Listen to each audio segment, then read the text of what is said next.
გამარჯობათ, მე ნათიაშაი ვარ, ეს ჩემი არხია და მას შემდეგ რაც თქვენ გამოიწერთ ამ არხს, ეს არხიც თქვენი არხი გახდება. დარწმუნებული ვარ თქვენი უსაყვარლესი არხი. დღეს მინდა შემოგთავაზოთ პირადი ბედის მატრიცის განხილვის, ასე ვთქვათ, ნომერ პირველი ბედის მატრიცის განხილვის მეორე ნაწილი ბერატობე. იმიტომ რომ ძალიან გავს ეს ბედის მატრიცა იმ მატრიცას, რაც წინაზე ჩავწერე, ნომერ პირველ ბედის მატრიცად და რაც ვისაუბრე პირველ ნაწილში, იდენტურია აბსოლუტურად ყველაფერი. და ახლა წერ ნაწილ B-ს, რაც არის განსხვავებული ამ მატრიცებს შორის. მინდა დავიწყო განხილვით, ასე ვთქვათ, ფინანსებით, სიყვარულით და ასევე მისი საგვარეულო კარმებით. როგორც ავღნიშნე, ეს ადამიანი, ასე ვთქვათ, თავის კულტურას, ფესვებს, მიწას, წყალს, მშობლებს, რელიგიას, სამშობლოს, ქვეყანას, ნათესავებს, ტრადიციებს გამოეყო, სძულდა ეს ყველაფერი, რაღაც დაუშავდა, ასე ვთქვათ, შეეწინააღმდეგა და თქვა, რომ მე არა ვარ თქვენი ნაწილი, ესე მარტო რომ ვთქვათ. საინტერესო ის არის, რომ ეს ადამიანი წინა რეინკარნაციაზე მაქვს ლაპარაკი, თავისი სიცოცხლე ამ პრობლემებით დაასრულა, ამ პრობლემებს შეეწირა მისი სიცოცხლე, მოდი ვთქვათ ესე, მისი გარდაცვალების მიზეზი ზუსტად ამ საკითხებს უკავშირდება.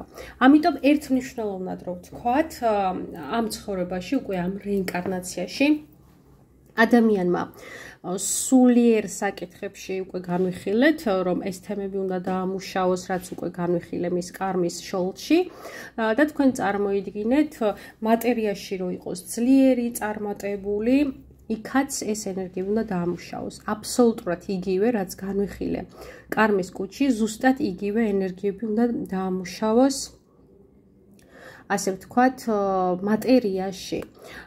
საინტერესო არის ის, რაც ესეთ ავღნიშნე, რომ ადამიანი ჯერ ეძებს ისეთ ოჯახებს, გვარს, სადაც იდენტურია მისი პირადი და ამ გვარის დასამუშავებელი კარმები და ისეთ ოჯახში იბადება.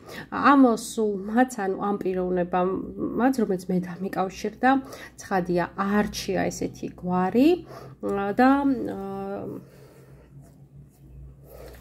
ერთნაირი პრობლემები აქვს მის გვარს და მას პირადად, იმიტომ რომ ცხადია ხო, გვარში იბადება, იტყვიან რომ აი ჯიშიო, გენიო, ეს ყველაფერი ესია ეზოთერიკაში, რომ სული ეძებს ისეთი ადამიანების ჯგუფს, რომელსაც იგივე პრობლემა აქვს და უერთდება მათ და ხდება მათი ნაწილი. ამის თქმა მინდოდა. ნახოთ ახლა რა არის ძალიან საინტერესო. ის რაც მე ვთქვი, რომ ამ ადამიანს აქვს ძალიან ძლიერი ეზოთერული ცოდნა კარმების შესახებ იცის, ხო, ძველი სული ავღნიშნა ეს. აქ ჩანს, რომ მამის მხრიდან მამა და მათი წინაპარი კაცებიც ფლობდნენ ძალიან დიდ, ასე ვთქვათ, ეზოთერილ ძალას. მაგრამ ამ ძალას, ამ შესაძლებლობებს სამწუხაროდ ნეგატიურად იყენებდნენ და ასე ვთქვათ, აი ძალა რო გააქვს, ბავშვებს ასჭირთ ხოლმე ესე, რომ ძალიან მოზღვავებული ძალა რო აქვს ბავშვს და არ არის დაკავებული, ხო, ვერ ცლის, ვერ ასე ვთქვათ, ათავისუფლებს ამ ენერგიას, მე აგრესიაში გადასდის, რაღაცა ძალადობაში გადასდის. აი ესეთი მომენტი ჩანს და ასევე ჩანს, რომ დიდი ალბათობით ამ ადამიანს მამასთან არ უნდა ქონოდა ურთიერთობა, ან შეიძლება გარდაცვალილი იყოს, ან დაშორებული, ან სხვა ქვეყანაში წასული საცხოვრებლად. აი ეს რაღაც ბუნდოვანება და ჩრდილი მამის სახით, თან რაღაცა ზეწოლა იქიდან, ეს ჩანს მკაფიოდ.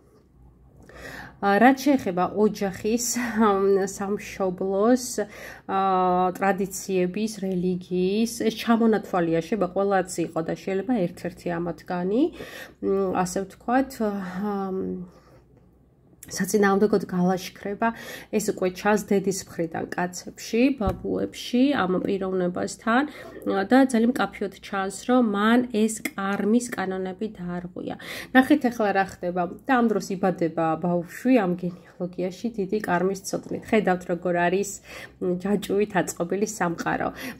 ბაბუამ ვერ გააკეთა, ვერ გაიარა ოჯახთან ქონდა პრობლემები შეიძლება ნათესავებთან ქონდა პრობლემები შეიძლება ანუ რაღაცა კონფლიქტები, აგრესია, დაშავება ერთმანეთზე, ანუ მტრადაღიქვა ერთმანეთის და არასწორად აკეთებდა ამას და ამ დროს ამ ასე ვთქვათ გენეალოგიის ჯაჭვში იბადება ადამიანი, რომელიც არის ძალიან ძველი სული, იცის ძალიან კარგად კარმის კანონები, რა არის ასე ვთქვათ სამყაროში რიგი, ასე ვთქვათ, რომ დაეხმაროს საკუთარ თავსაც, იმიტომ რომ ეს სული წინა ცხოვრებაში მსგავსი პრობლემები ჰქონდა და ასევე ამ თავის შთამომავლობას, წინაპრებს შთამომავლობას არა. ხო, შთამომავლობასაც ცხადია თვითონ თუ დაამუშავებს, ნიშვილებს ჩახსნილი ექნებათ ეს კარმული პრობლემები.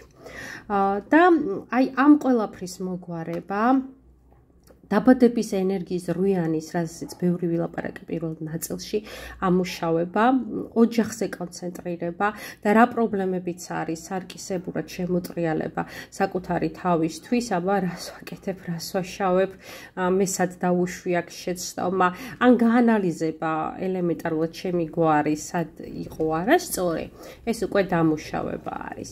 და ეს ყველაფერი მისცემს მას არა მარტო სულიერ ზრდას და იმ დიდი ღბალს იმათიანებს, რასაც ვილაპარაკე ხო ბედის ბორბალზე, არამედ ჯანმრთელობა გამოუსწორდება, კარგად იქნება, ძლიერი იქნება და ფინანსები. ცხადია ფინანსები და ფინანსები. საინტერესოა ის, რომ ეს ამ ადამიანს ალბათ ხედავთ, ხო, აი დოლარის ნიშნის ქვეშ აქვს 18 ენერგია, რაც არის მთვარის ენერგია და ძალიან მკაფიოდ აჩვენებს, რომ ამ ადამიანს კატეგორიულად აკრძალული აქვს, აი შემოძვირფასება, კატეგორიულად შავი მაგია, ალკოჰოლი, ზმი, ნარკოტიკები, არანაირი კავშირი არ აქვს ჩემს კლიენტს ამ ყველაფერთან, მაგრამ ნუ რახან ენერგია ვაფრთხილებ. იმიტომ რომ მას წინა ცხოვრებაში ქონდა ამის დიდი ცოდნა და მან იცის ეს როგორ გამოიყენოს და შეიძლება რაღაც მომენტში დადგეს ამის ცდონება. ეს ანუ უნდა გააკეთოს რა, წყალთან ბევრი კონტაქტი, ბევრი ასე ვთქვათ, ინტუიციასთან ზედაყრდნობა, სიზმრებზე დაყრდნობა, რიტუალები წყლის, ნებისმიერი, ზოგადად წყლისმა ძალიან კარგია მისთვის და თეთრი მაგია, დასაშვებია მისთვის. და კიდე გამაფრთხილებელი ენერგია იმისთვის, რომ მან ურთიერთობა მოაწესრიგოს თავისი პირადი ცხოვრება, მოაწესრიგოს კონდეს კარგი პირადი ცხოვრება და ასევე სხვათა შორის სარკისებური აქვს, ნახეთ რა საინტერესოა, აი კარმის კუდი 15-20-25 და ჯანმრთელობის და ფინანსების კარმა 15-25 ნახე დოლარის ნიშნის ქვეშ 18 და 3 15-18-3 ნახეთ ანუ ეს არის ძალიან ძირითადი პროგრამა მისი და ჩანს რომ მისი გენეტიკა უფრო ასე ვთქვათ მკაცების მხრიდან მოდის, მასში ენერგიას, ანუ ეს ნაწილი ნაპერწკალი გენეალოგიის მისი წინაპრებიდან, ბაბუებიდან მოდის, ძლიერი, ძალიან მნიშვნელოვანი არის რომ დედასთან კონდეს კარგი ურთიერთობა, დაალაგოს ეს ურთიერთობა და ასევე სხვა ქალებთან, რაც თქვი ამ გვარში ჩანს რომ რაღაც სასმელთან დაკავშირებით ან ნარკომანიასთან დაკავშირებით იყო პრობლემა, ძალიან მკაფიოდ ჩანს ეს გამორიცხული უნდა იყოს ცხადია ამასთან, ის ძალა, რომელიც ასე ვთქვათ, იყო მის წინაპარ ბაბუაში მამის მხრიდან, უნდა წამოიღოს დადებითში, ანუ დაკავდეს თეთრი მაგიით, მე ცოტა ხანში ავხსნი მაგიების თემას და აი ეს ეშმაკის ენერგია, რაც დასდევს მას, ეს არის ადამიანის რენტგენში გატარება და რენტგენში რომ ვატარებთ ადამიანს, ვხედავთ რა არის ცუდი, რა არის დაზიანება. ამისი ძალიან კარგად აღქმა, მაგრამ იმ ადამიანის გარდაქმნა კი არა და აი შენ რა ცუდი ხარ, შენ რა მურიქისვი, არა, ამ თვისებები საკუთარ თავში დამუშავება. აი ამას თუ გააკეთებს ეს ადამიანი, არათუ თავის მატერიალურ, ფიზიკურ, მიწიურ, ზეციურ, სულიერ ენერგიებს დაამუშავებს, არა მარტო ფინანსებს მოიზიდავს, არა მარტო სიყვარულს მოიზიდავს, არამედ დაეხმარება მის წინაპრებს, რომ გაიწმინდოს ამ ენერგიისგან და რაც ყველაზე მნიშვნელოვანია, ამ გზას მოусუფთავებს, ამ ძიმე გზას მოусუფთავებს მის შთამომავლობას, მის შვილებს. რაც შეეხება ქალების მხრიდან გამოხატული არის სიყვარულის შიში, გამოხატული, რაც ცხადია, საკუთარი თავის ნაკლებად სიყვარულის ჩანს, საკუთარი თავის დაუფასებლობაც ჩანს, ნიჭების ჩახშობა ჩანს, რომ არ აღიარება, რომ მე შემიძლია. ამოდის კიდე შიში, რომელიც აუცილებლად სიკვდილამდე მიდის ყველა შიში, რომ ნაბიჯი გადადგას, ვაი თუ არ გამოვიდეს, ოჯახი შექმნას, ვაი თუ დაინგრეს, შვილი გააჩინოს, ვაი თუ უდროდ წავიდეს. აი ყველაფერი ახლის საჩუქრების, ახლის, ნაბიჯის, გამბედაობის გადადგმასთან დაკავშირებით შიში, რომ ვაი თუ და ასე შემდეგ. ამაზე აუცილებლად უნდა იმუშაოს და ასევე ბებიების მხრიდან ჩანს აი ეს ბებიებისგან არის ნაჩუქარი, მამის მხრიდან ბებიებისგან ძალიან დიდი იღბალი და ბედნიერება ოღონდაც ასე ვთქვათ ეს უნდა წამოსწიოს წინ, იმიტომ რომ გადასწიოს, რომ წამოსწიოს ეს იღბალი. ეს არის პასუხისმგებლობის აღება, მიმღებლობა, უცხოეთი, ფართოდ გაშლა აზროვნების ფართო მიმღებლობა, აბსოლუტურად ყველაფრის გაგება, შეიძლება არ ითანხმებოდე, მაგრამ გესმოდეს და თანაუგრძნობდე, აი ეს მიმღებლობა. აი ესეთი არის ამ ადამიანის, ასე ვთქვათ, წინაპრების ამბები, ფინანსები და სიყვარული. ეხლა მე უბრალოდ მინდა, იმიტომ რომ ეს ვხედავთ, რომ კალკულატორით მაქვს გამოთვლილი, რო არ ვიწვალო გამოკლებით, უბრალოდ ვნახო მისი ასაკი. ეს არის 38 ნახევარი და 39. ეხლა ვნახოთ აქ როგორ ჩანს.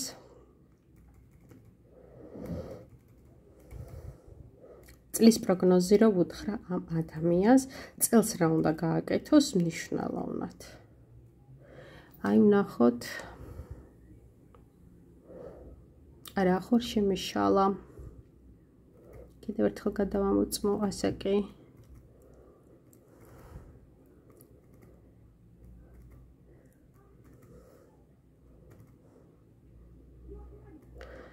ხო, აი 38 ნახევარი და 39 არ. სწორად მახსოვს, ჩამოვიდეთ და ვნახოთ ეს ამ ასაკში რა ხდება მის წელს.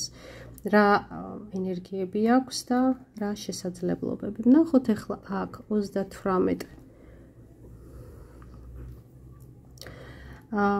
ეს არის, ნახე, რას უნდა მიაქციოს ყურადღება. ეს არის 12 ენერგია, ახლავე გაჩვენებთ, რომელია ეს 12 ენერგია. აი, ეს არის 12 ენერგია.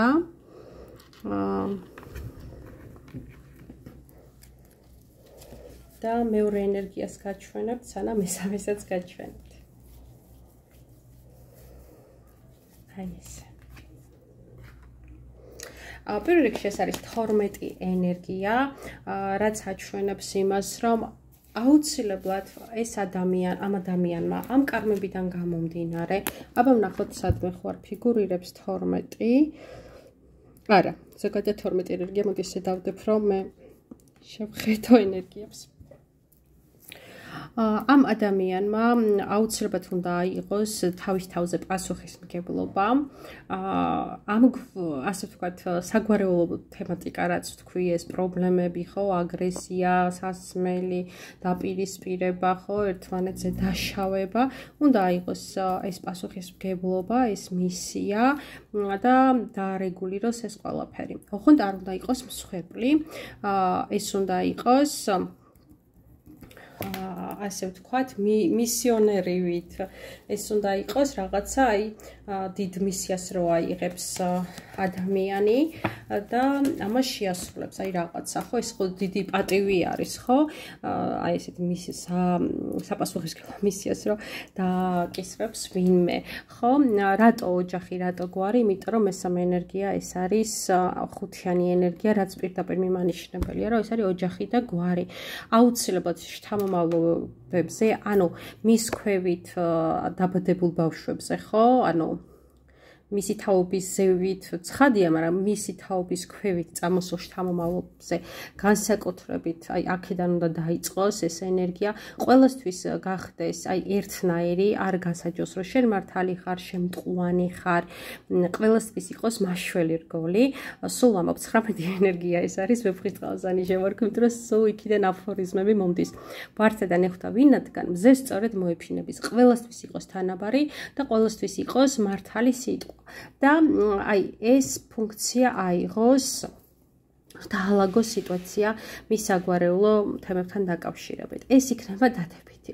თუ ამას გააკეთებს, ძალიან მის ოჯახში ესე მუშაობს ენერგია, რაღაც ძალიან კარგი მოხდება. ზოგადად ასეთ დროს შეიძლება დაიბადოს ბავშვი, შეიძლება შეიქმნას ოჯახი, შეიძლება მოხდეს რაღაც ძალიან დიდი მნიშვნელოვანი ოჯახისთვის შენაძენი და ასე შემდეგ. რაღაც ძალიან კარგი ხდება.